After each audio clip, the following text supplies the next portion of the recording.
Assalamualaikum warahmatullahi wabarakatuh. Apa kabar anak soleha? Alhamdulillah luar biasa, tetap semangat. Allahu Akbar, Allahu Akbar, Allahu Akbar. Nah, anak-anak sekalian, hari ini kita belajar mentoring ya. Masih ingat pembelajaran mentoring? Nah, pada mentoring kali ini kita akan belajar surat Al-Ikhlas. Surat Al-Ikhlas. Nah, sebelumnya kita sudah belajar surat Al-Falaq, surat An-Nas. Sekarang kita belajar surat Al-Ikhlas. Nah, siapa yang sudah hafal surat Al-Ikhlas? Berikut kita bacakan bersama-sama ya. 1, 2, 3. A'udzu billahi minasyaitonir rajim. Bismillahirrahmanirrahim. Qul huwallahu ahad. Ayat pertama. Ayat kedua, Allahus samad. Ayat kedua, lam yalid wa lam yulad wa lam yakul lahu kufuwan ahad.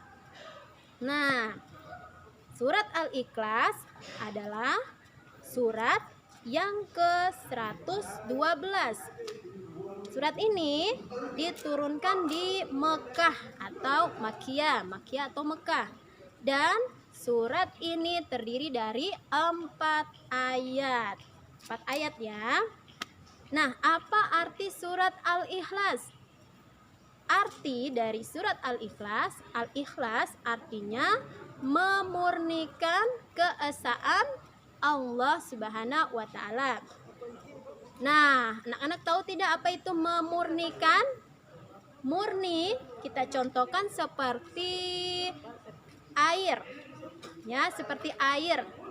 Air yang bersih, air yang bening, ya. Kalau air itu tidak ada campurannya ya, tidak tercampur teh, tidak tercampur kopi atau tidak tercampur kotoran lainnya, maka air itu jadinya murni atau air itu jadinya bersih. Nah, seperti itu ya, memurnikan keesaan Allah. Nah, esa artinya satu. Jadi Allah itu satu ya. Jadi kita disuruh atau diminta oleh Allah Subhanahu wa Ta'ala untuk kemudian menjadikan satu-satu Tuhan kita, yaitu Allah Subhanahu wa Ta'ala. Ayat pertama, Qul huwallahu ahad. Katakanlah Muhammad, dialah Allah yang Maha Esa. Nah, jadi Allah dikatakan sebagai Maha Esa. Ada yang tahu apa itu Esa? Esa artinya tunggal atau satu. Pertama gitu ya. Jadi Esa itu satu. Jadi Allah itu berapa? Satu atau dua? Tadi Esa artinya apa?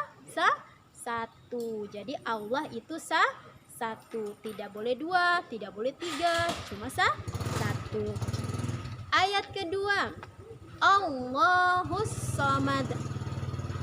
Allah tempat meminta segala sesuatu. Jadi kita meminta kepada siapa? Kepada Allah. Artinya somad.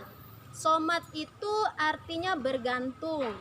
Artinya kita hanya butuh kepada Allah. Kita membutuhkan Allah. Semua makhluk ciptaan Allah membutuhkan Allah. Ya, kita tidak butuh yang lain. Siapa yang butuh setan? Siapa yang butuh jin? Nah, tidak mungkin kan? Semua ciptaan Allah, jin, hewan, terus semua termasuk presiden, semuanya membutuhkan Allah. Nah, ayat ketiga, wal lam yalid walam yulad. Artinya Allah tidak beranak dan tidak pula diperanakan. Nah, berarti apa nih maksudnya? Maksudnya Allah tidak punya ayah dan ibu. Ya? Allah tidak punya apa? Tidak punya ayah dan ibu. Jadi Allah tidak punya ayah dan ibu, ya. Jadi di sini di ayat ketiga Allah tidak beranak, tidak juga diberanakan ya. Kenapa? Karena Allah yang menciptakan kita ya. Jadi Allah Tuhan kita. Jadi Allah yang menciptakan kita. Tidak ada yang lain selain Allah. Sekarang ayat keempat. Walam yakul lahu kufuwan ahad. Dan tidak ada sesuatu yang setara dengan Allah ya. Jadi tidak ada yang bisa menandingi Allah, juga tidak ada satupun yang sama dengan Allah. Allahu Akbar, Allah Maha Besar. Nah, jadi semua harus tunduk dan patuh kepada Allah Subhanahu wa Ta'ala. Demikian mentoring kita hari ini ya. Semoga bisa dimengerti surat Al-Ikhlas. Dan anak-anak soleh-soleh sudah paham. Kesimpulannya adalah yang pertama, pada surat Al-Ikhlas kita harus menyembah kepada Allah Subhanahu wa Ta'ala sebagai satu-satunya Tuhan kita. Wassalamualaikum warahmatullahi wabarakatuh.